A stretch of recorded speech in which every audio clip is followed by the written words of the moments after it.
We'll bring her live around 11:10. 11:10 to 11:15. Yeah.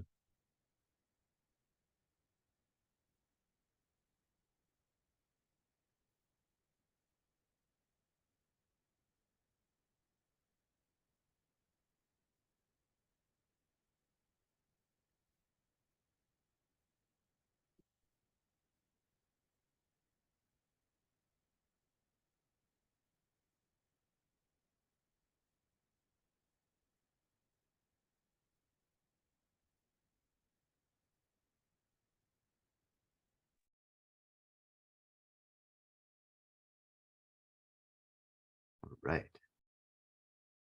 We're getting in there. We've got some technical difficulties with our guests this morning, but hopefully they'll be able to manage it. And I think we're live in the social media universe there. So good morning, everybody, and happy Monday. Rise and shine, everyone. Good morning. Hope you had a fabulous weekend. We certainly did. We were busy this weekend. It was a women's real estate investor weekend. Yes, I was attending and had the pleasure of speaking at the Real Power Conference among an incredible panel and lineup of speakers, all women who are not only rocking it in the industry, their knowledge and experience is just bountiful. Like you just come energized, wanting to know more. And it's like, wow, am I part of this community? So it was great. It was great. I heard you did a wonderful job on the presentations, and so did everybody else that was involved. And just to be clear with everybody, the real stands for Real Power Ladies. The real stands for the real stands for real estate awesome ladies. So Real Power. There you go. So I think you guys had 60 or more women at the event. Yes, it was well attended, over 60 ladies in attendance, and it was just an incredible, it was truly a sisterhood exchange from knowledge sharing to practices. And we even have a section where you're just, helping hands, and the amount of knowledge that come in, you're like, wow, we need to continue that discussion. Yeah. Let's follow it up, right? Like it just keep ongoing, and the new connections, and there's always someone new to meet. I made incredible connections, reconnected with all ladies that I had already met and they were in my circle, but the new ones, they also made a huge impact. So it's almost like, when is the next one? I want to keep coming. Yeah. Now, this was in the beautiful White Oaks Resort in Niagara-on-the-Lake, so wine country here in southwestern Ontario. It's just about an hour's drive from Toronto. So it's nice and convenient for a lot of people to get to, or even if you're flying in, you can hop down. So definitely look for the next one. Reach out to Irismar if you want to learn more about that. Or Deanna Boyden is the one that puts that show on. And that's right. Wendy Russell's on the stage. And yeah, we had a great team. Even from Mandy Resendez on the event side, Diana Spremo, the CEO, Diana. Like the team is incredible. And again, it's just women empowering women. So if that's something that resonates with you, then definitely reach out and have a conversation. We have amazing women out there rocking it, and I'm just happy to be surrounded by them and learning from them. Yeah, and the husbands, we don't mess around either. So the bunch of the husbands join our wives. We let the women do their things. They've got a full weekend planned, and we just went out and we got a little sore. I'm hurting a little bit. We did golfing, bowling, go-karting. And we had great times together, watching some sports together in the evenings and having our meals together. So it was great bonding and great, tremendous group of guys. Great relationships created, and strengthened some old relationships. So, and also real estate focused too, because you guys kept the real estate side of it within the fun. Oh, of course, yes. Yeah, no. There's always fun, right? But real estate is always present. So I just want to make sure that even in your gatherings, you guys had those discussions. You had that. We had a very strong real estate discussion during the wine tour that we had at Wayne Gretzky's winery. But anyway, so look forward and reach out to me if you want to learn more about the guys excursion, or Darcy Boyd and Deanna's husband who puts that on. So let's get to our guests here. Of course, we have Mike Seal joining us from Referral Network Realty, and he's bringing on Veronique Lesieux. Bienvenue. Thank you for joining us, and Mike, thank you for coming on there, buddy. Hey guys, how are you? Great. Mike's coming back from Colombia in a couple of weeks. I hope the weather's going beautiful for you out there. Sounds like Jim's coming for a road trip down to Windsor. Yeah, probably should, but Veronique definitely intrigued us just on the call here, just before we got the show started on her area that we'll talk about shortly. But Mike, just before we get into Veronique's neighborhood and what she's doing out there, please give our viewers just a rundown of the Referral Network Realty program that you guys have going on.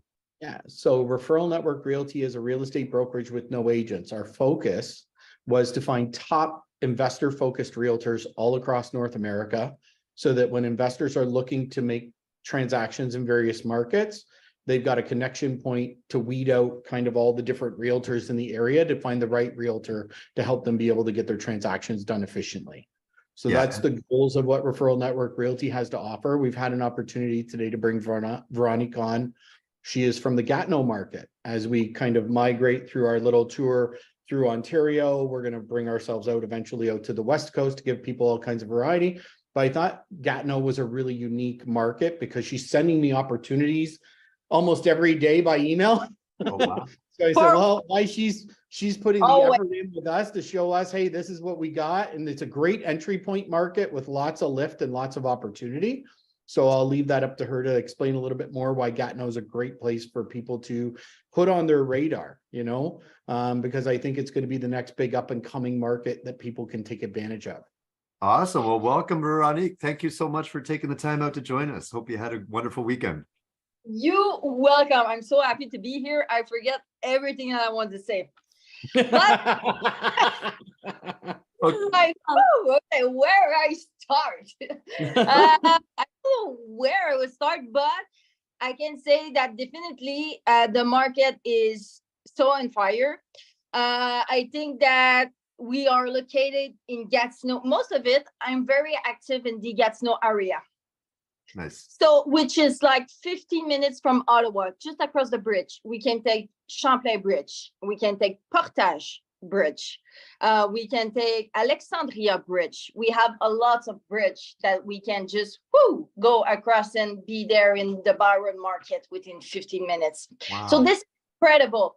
And I think that in Quebec, usually it was not very popular, like maybe like 15 or 20 years ago, because it was a French area. We don't get big buildings, and the big company was all in Ottawa.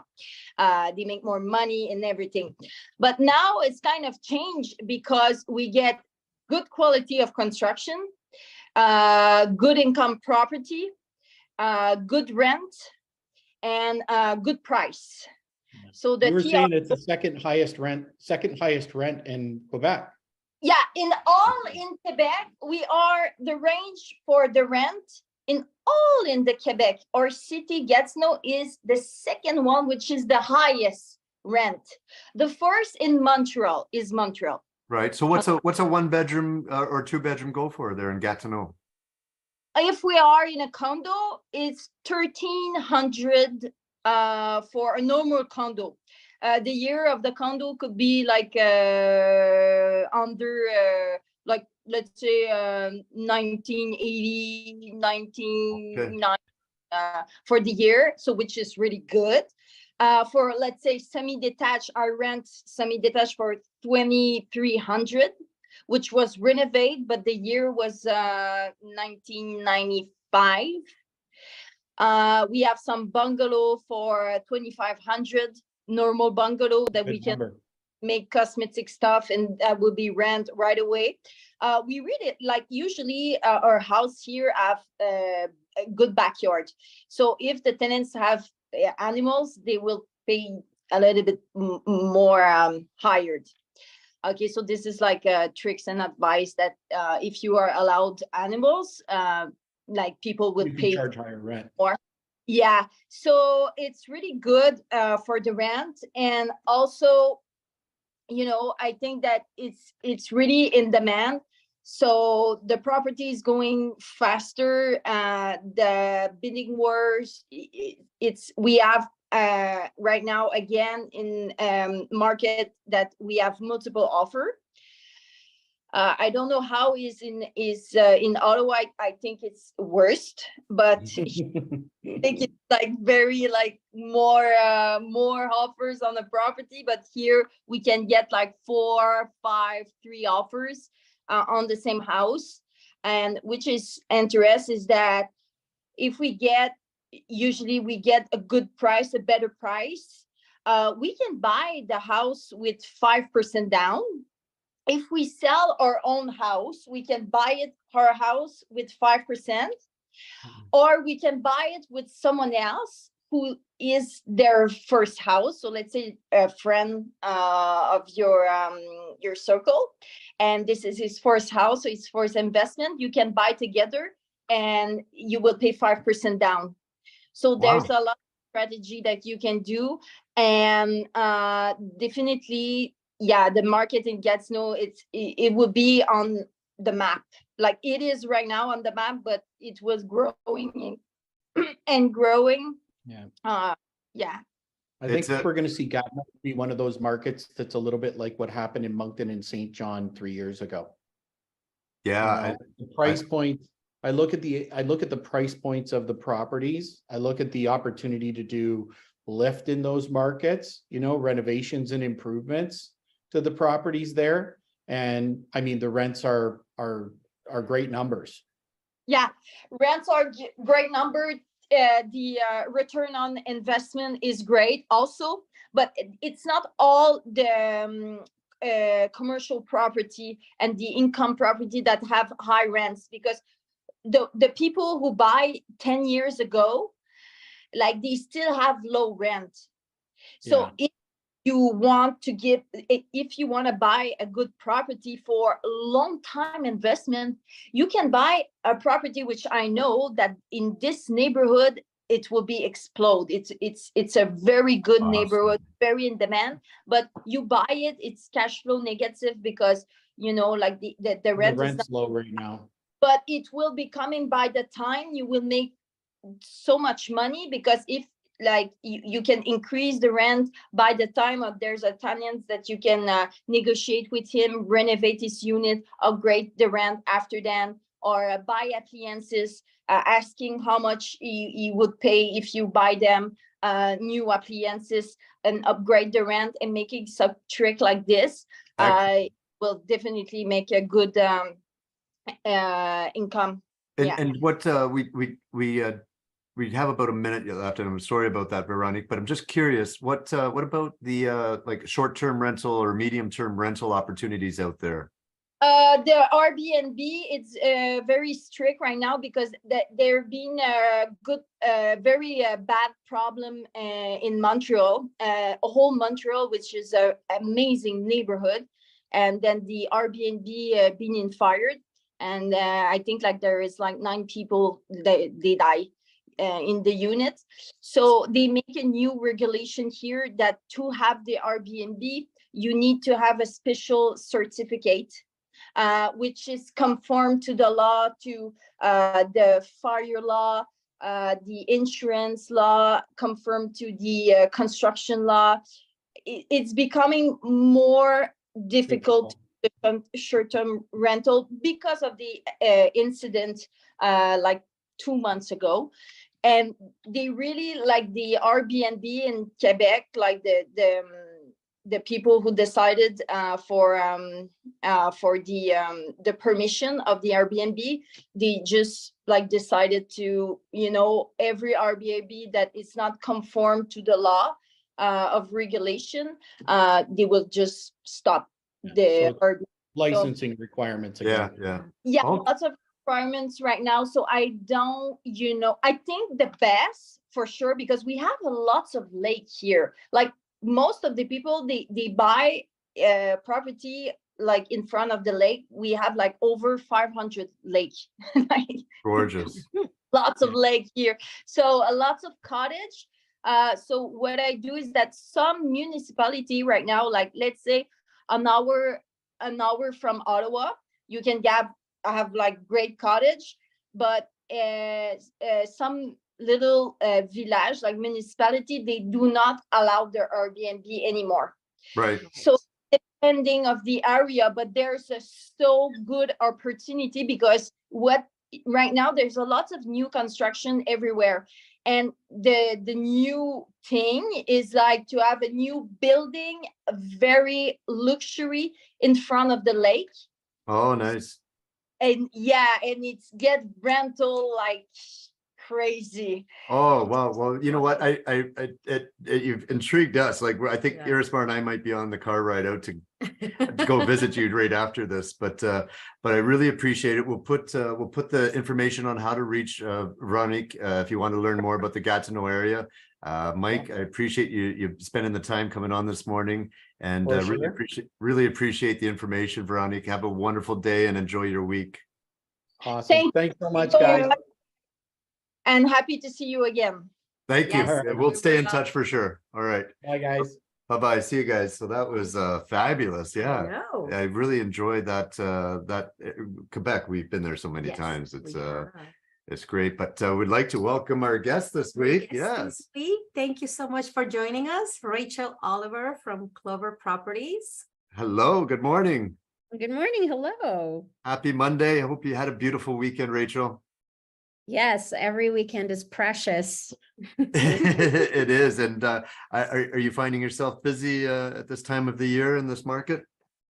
Yeah, we're definitely approaching our kind of busier springtime, although I can't say that it's the same type of busy as we've had in the past. I think COVID has kind of disrupted all of our usual routines, and what we got used to is not quite the same thing. So we're still navigating new challenges. Let's just put it that way. Yeah, I think it's going to be a learning curve for years to come. There's something new always.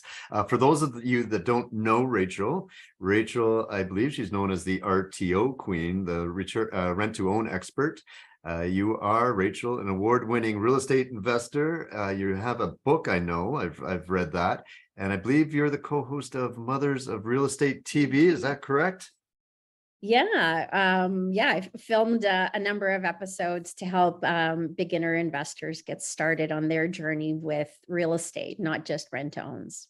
Now, rent to own is, to real estate investors, we've heard the term, and we might know it quite well, it seems like. But for those of the people that are not maybe educated in real estate investing, there used to be a negative connotation around renting to own or that style of back in maybe the 90s or so?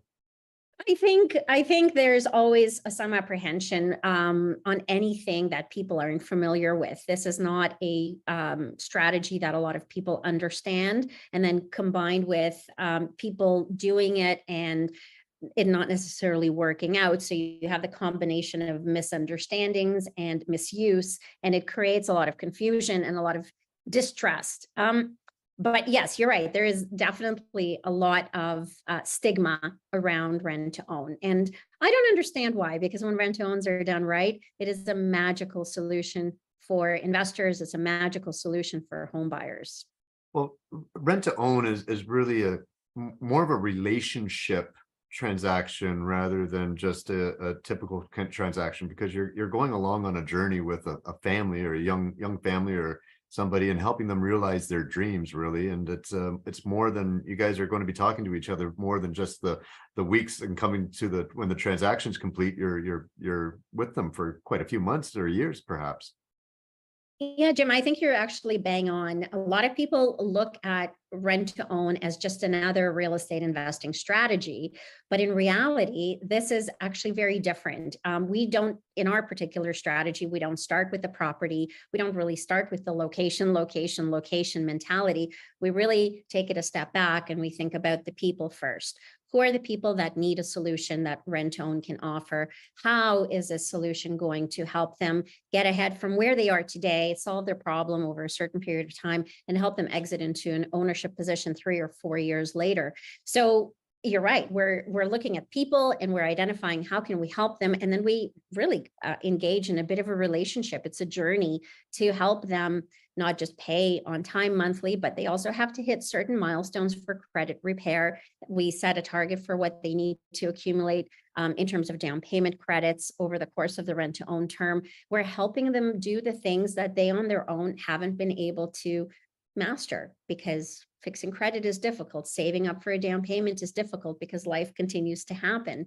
And we're all juggling with the same, challenges. So not everyone can help themselves. So we are there to help those people. And there has to be a lot of trust. There has to be a lot of communication. They have to be coachable. So absolutely, the relationship is really the foundation of a successful rent to own investing strategy. But Wow, it seems that you already have like a great system in place, so we can make a conclusion that you not only know who would be sort of the demographics that you will be helping, you have a criteria that they have to meet and that they need to apply for. We're very selective about the people that we help through our program. We can't fix everybody's challenges. That's the reality. I wish I could. And we set out originally when we became real estate investors, we thought we'll fix everybody's situation. Anyone who can't qualify for a mortgage is going to need rent to own, and we're going to be the people to solve their problem. But in reality, you're right. Like, there are only certain people that we can help. They have to have a certain type of income. They have to have a minimum, 4.5%, 5% down at the start of the rent to own. They need to have their expectations realistically aligned with what their income can buy, because I think notorious challenges for buyers is that I have champagne taste, but I have a beer budget. Well, there's a bit of a disconnect. So we have to align their expectations. And if they're able to be realistic and then come down to what truly they can afford, and they're willing to be coached through the process. Like, we start up here wanting to help the world. And then when you peel back all of these criteria, you really can only help this many people. right, the ones and the ones that are willing to learn and grow. But it sounds like the program you have really is setting up people for success, which is great, because there's a lot of unknowns that come with home ownership. So it's almost along the way you're telling them, well, have this backup plan, so if this happens and this happens, you're going to be prepared after this transaction is over, and they'll have a better understanding of how to maintain their residence. Exactly. I've heard some great things about rent to own for the investors side of things as well. I mean, of course, as investors, we want to make money on the transaction. But there's a lot of great things that come out of this type of transaction, rent to own. For instance, one thing I've heard is that the tenants will generally take better care of the property because it's going to be theirs for the next many years. So there's not a lot of that problems that arise with damage to your units.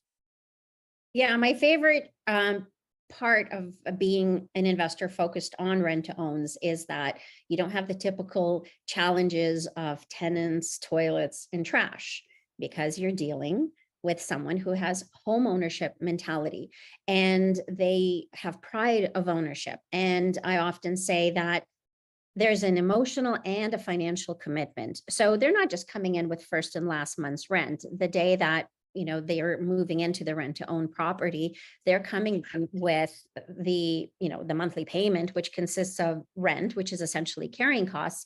But then they're also coming in with, a down payment credit. So in addition to the initial $20,000, $30,000, $40,000 that they're putting in as their initial down payment, each month they're adding to that with a substantial chunk of money, and this money is not refundable. So this is a financial commitment. So because you're dealing with people who are committed to their own home ownership goals, they're much more cemented in the commitment of paying on time, and not just paying on time, but also conforming and complying with the contracts. And one of those contractual stipulations is that they have to take on maintenance and repairs, just like we would when we buy a home. We don't call the bank to say, hey, I have a leaky faucet. Can you come and fix it? Right. When you take ownership of a property, you're essentially on the hook for making sure that that property has good upkeep. And these people that are entering rent to own have that same mentality. They don't want the landlord dynamic anymore. They want to take ownership of all of the ups and downs of having a property, maintaining it, upgrading it. And they know the more that they put into it, the more they will benefit on the back end. And for me as an investor, or any investor that's doing rent to own, you feel a lot more secure because, well, they're putting all this into it. And if they mess up, well, they have to walk away from it because I'm on title and I benefit from any added value or any upkeep that they put into the property. Well, there's a layer of protection there for Yeah. the investors as well, which is nice. We can still hold on to the asset if things go not the way that they were planned to go in the beginning. Exactly. Awesome. Well, the federal government, am I wrong with, did I read something late last year that the federal government was going to be, in terms of all the housing bills that we need to do here in Canada to accept the immigration levels of immigration that we want to hit, that the rent to own was part of this strategy as well from the federal government, or? Yeah, so the government has designated about $500 million towards funding to just look at different innovative approaches to solving the need for more housing. And rent to own is inside of that kind of overall innovative approach. It is one strategy. The challenge with it, Jim, is that the government is throwing these words out there and they're getting people excited and interested and tuning in for more, but there is no more. The government is not really tapping into any more details than that. They don't really have a system. They don't have a process. In fact, they're actually going out to the public sector, the not-for-profit sector, to the builders and developers and saying, hey, you guys, we have this problem and we need to innovate. So send us your applications and ideas and we'll see if your ideas and innovative approaches to solving this challenge are going to be worthy of the funding.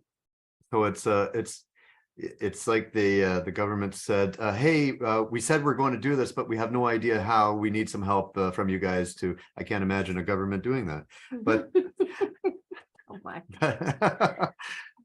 but now you've been doing RTO, rent to own, for quite some time. You've got it nailed down to a science.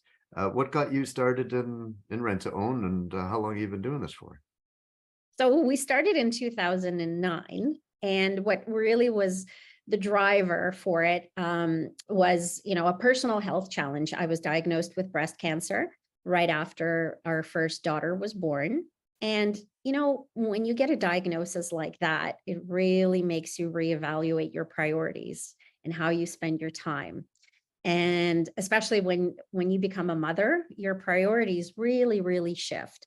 And I realized that I was trading my time for money, working for a corporation. And I was really slaving away, climbing a corporate ladder, trying to hit their targets, trying to hit their objectives, working on their time and their agenda. And I realized that my priorities and my personal goals were taking a back seat. And I got to a point with this diagnosis that I was reevaluating, like, well, why am I putting my priorities and my life and my time with my family and my baby on the back burner to help this corporation hit its targets? I'm at a different point in my life. And not that there's anything wrong with working in the corporate world. I worked in the corporate world since I was 22 years old. I started, with Pepsi, big Fortune 500 company, and then eventually kind of went into smaller, more entrepreneurial type of corporations. It was an engineering company that I was working with, and I had been with them for 5 years. I was the only female at the C-level management, and it was very competitive. And I decided that I no longer want to be following their plan. I wanted to claim my time and reevaluate my goals. And then I thought, okay, well, that's all fine and dandy, but how am I going to put food on the table? Diapers are expensive, and I still had to deal with all of my personal health challenges.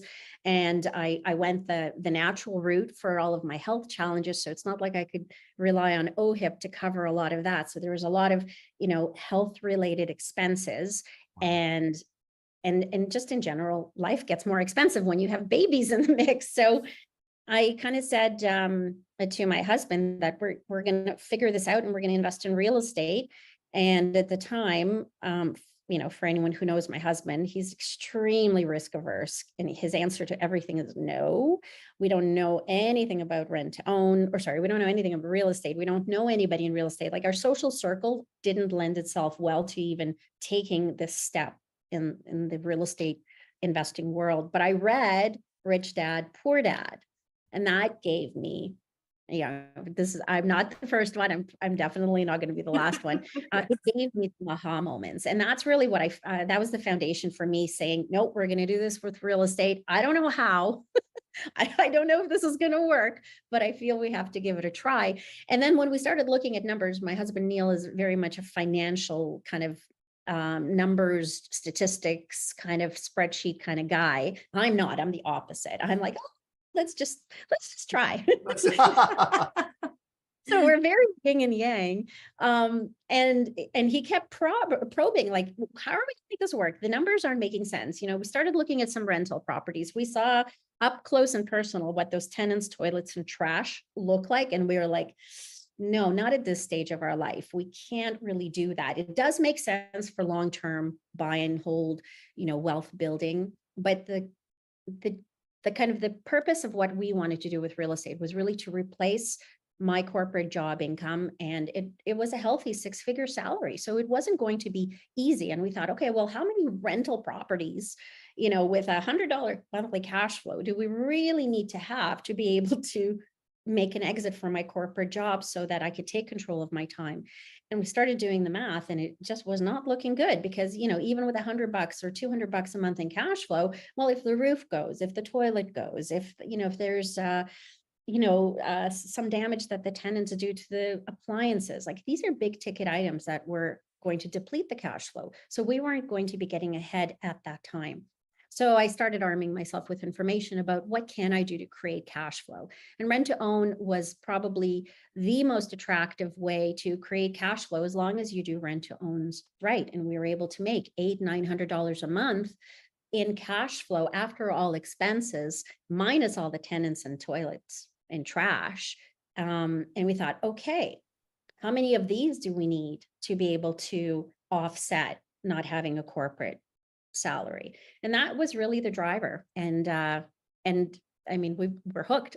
We've done 800 plus deals at this point. So wow, congratulations. Amazing.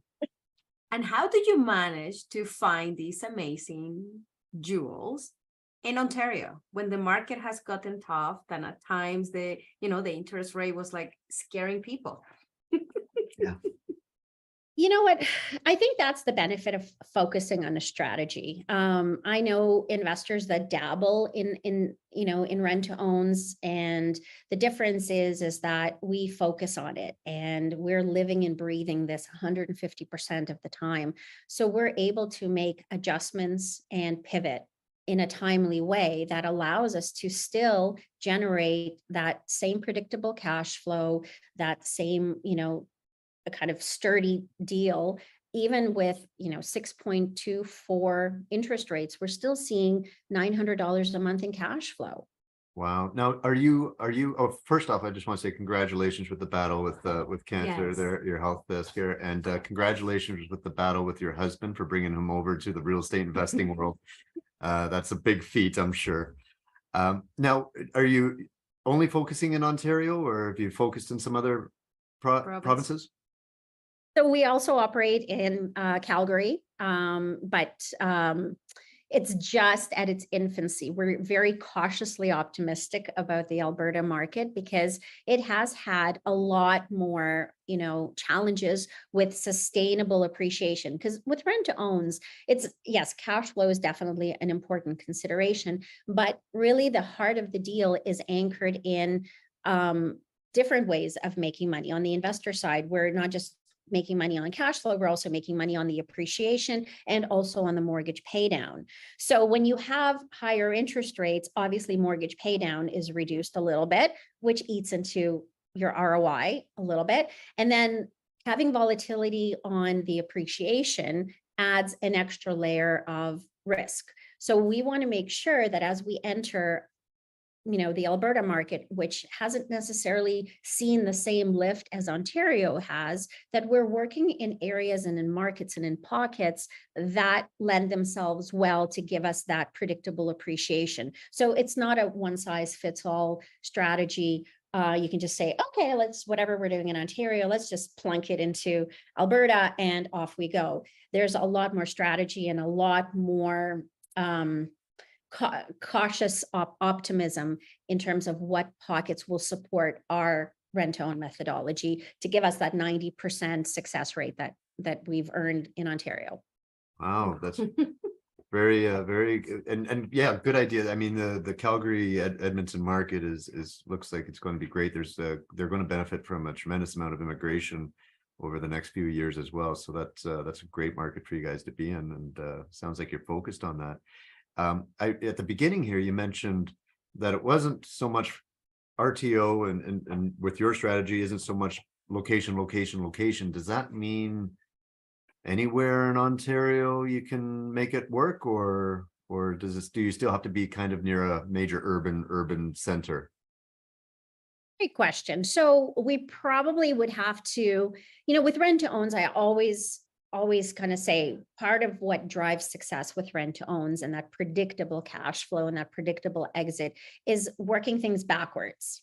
Where are we going to be 3 years from now? And what is it going to take for that home buyer to exit into an ownership position? And by that, we mean that they have to qualify for a mortgage. They have to pass the stress test. They have to have enough down payment. They have to have polished credit, and they have to meet the lender's criteria for a property. So we know lenders are going to be a lot more finicky about rural properties. For rural properties, lenders want to have a 20% down payment because they want to offset their risk. Well, rent to own, the way we set it up, gives our tenant buyers only a 10% accumulated down payment.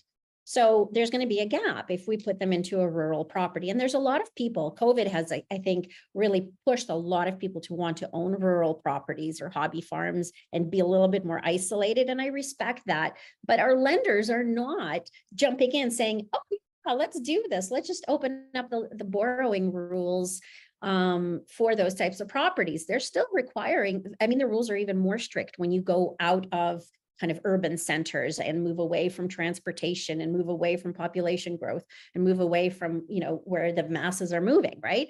So the lenders are following the fundamentals of real estate, and we have to keep pace with where the lender's lens is going to be. So as long as lenders are going to be strict on the type of property, we also have to mimic that. We also have to take that into account. So they have to be properties that the lenders will be happy to fund with a 10% down payment. And we're not talking just lenders, we're also talking insurers, right? So when you have less than 20% down, as when you're buying personal residential, which is what we're dealing with on the exit, the home buyers are qualifying under personal residential financing. And if they don't have 20% down, they have to now qualify with CMHC, in addition to qualifying with the bank. And those are tough nuts to crack, even at the personal residential level. So we have to make sure we guide these home buyers to pick properties in markets and areas and the type of property that is going to be desirable for both the insurers and the lenders to want to underwrite these deals. Interesting. Now, do some of your rent-to-own clients become investors? That's a really great question. So yes, I'm actually delighted to say we have led many of them to not just take ownership of the property that they rented to own, but what happens is that, rent to owns are typically 3 years or 4 years. And in that time frame, life happens. They might have babies or, add, and, maybe an aging parent will move in with them. So their family oftentimes grows, and they tend to outgrow that starter home that they rented to own. But they're smart. Now that they have better credit and better qualification and borrowing power, they tend to keep that initial home that they rented to own. After they take title, they make it available as a rental. So they generate rental income for themselves. And then they move on to buying something a little bit bigger for themselves. So absolutely, rent to own is a great gateway for families that in many cases, were getting turned down by landlords because their credit was shot, because they've gone through a bankruptcy or they've gone through a consumer proposal. The average landlord will look at their rental application and say, no, next. And these people just need a helping hand. And in a rent to own, we polish them. They're basically diamonds in the rough. We polish them up, and then they become landlords themselves and go on to buy more properties. Not everyone, of course, but definitely a sizable chunk of them do. What? That's awesome. Yeah, tremendous opportunity. I mean, grow and learn with one of the best in the RTO space, and then perhaps be your own investor after that. Very exciting. Now, I know Clover Properties, you guys are moving into the Calgary market. Does 2023 have anything else in store for Clover Properties, or is that's a big enough slice of pie on your plate right now? No, in addition to that, we're also looking at helping families in Quebec. The Quebec market is a challenging market, absolutely. So that's definitely pushing our comfort zone significantly. But the reality is we've always been committed to solving the problem for families. We're families helping families. So where do families need help, and which markets support that? And, Alberta, Ontario, and Quebec are the three provinces, as you said, Jim, where immigration is kind of pushing people to, and where people need help is where we're going. So we're opening up the Quebec market as well. And again, it's a cautiously optimistic approach. But what's interesting about the Quebec market is that, if we've got Ontario being, super expensive, then we've got, Alberta, which is kind of on the lower end of the entry level pricing. We've got Quebec kind of in the middle. So we're hitting kind of low, medium, and high price points to help families wherever they're at. Wow. Awesome. Well, that's very timely, because we just had before you came on, I don't know if you're able to listen to Veronique from Gatineau. Yes, so she was providing us an insight on the Quebec market there, and it sounds very intriguing. Definitely. We've been many times and we enjoy it. God, yes, it has been incredible. And again, it's for both in terms of personally and real estate, hopefully one day, especially you now coming back and saying it is a good market. There's opportunity. Well, I know to when we wrap up an episode here with a guest. Yes, I always like to ask. I know you already mentioned a book already, but if there a book that has transformed you, or a podcast that you like to listen to. Oh gosh, there are so many podcasts and so many books. Let's see. I mean, Rich Dad, Poor Dad definitely was an important one in opening my eyes and giving me the confidence to pursue real estate in general. But really what started things off for me in general, in having the confidence to step away from the routine of what we've been trained, go to university or go to college, graduate, get a job in the corporate world and climb the corporate ladder, have some babies and climb the corporate ladder some more, take a 2-week vacation here, a 3-week vacation there, ask for a raise. That's the trajectory. I think that's where my head was at. But what book really set me straight was Think and Grow Rich. Yeah, I read that book when I was, I want to say 21. Oh, so just a couple of years ago. Yeah, exactly. Not too long ago. 23 and holding. That book really challenged me to think differently about what I can and cannot control. And I actually credit that book for teaching me how to manifest things. And I tested it by manifesting meeting Michael Jackson. So I read the book. It said what I need to do to think things into reality. And I said, oh, well, this book is really the real deal. I want to meet Michael Jackson. At the time, he was my favorite. He was my idol.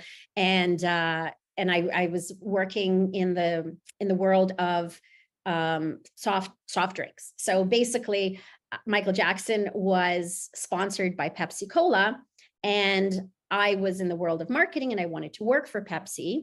And I thought, okay, well, I want to meet Michael Jackson, so I'll just work for Pepsi because, well, he's somehow tied to Pepsi. So that gets me one step closer. And sure enough, 3 weeks into my job at Pepsi, I got the news that I'm going to be meeting Michael Jackson backstage before a concert. So that book really paved the way for me to see the world differently, and I've just never looked back.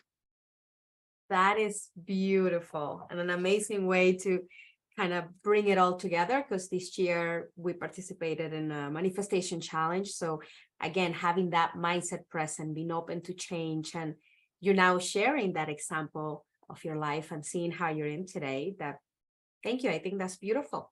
Yeah, and not to get confused with our friend Michael Jackson, our realtor in New Brunswick, who's under the Referral Network Realty brand. But yes, no, it's definitely almost just as exciting, though. I'm sure. No, well, thank you so much, Rachel. And if you don't mind, if you could just remind us the title of your book, and if people want to get in touch with you, how can they connect with you? Oh, hang on one sec. What is I have the book here. The Rent to Own Essential Guide for Home Buyers. And this is a book that is not just for anyone who wants to do rent to own from the home buyer side of the equation. It's actually for any investors that want to offer this strategy. If someone is DIYing rent to own, you got to understand the home buyer's journey. And that's what this book really does. And if you don't want to DIY rent to own, well, they can reach out to me at rachel@hellocashflow.ca. Woohoo! Well, there you go, Perfect. everyone. Well, Rachel, I'll ask you just to hang on for a moment. We'll just chat with you afterwards, but we're just going to say goodbye. So thank you so much for your time this morning. And thank you, everybody, for watching this episode of Rise and Shine with Irismar and myself. Thank you so much, everyone. And again, just keep a mindset positive. And if you need to reach out, just here you go. Anyone in this call. Have a great day. Thank you, everyone, for watching. Thank you so much, Rachel.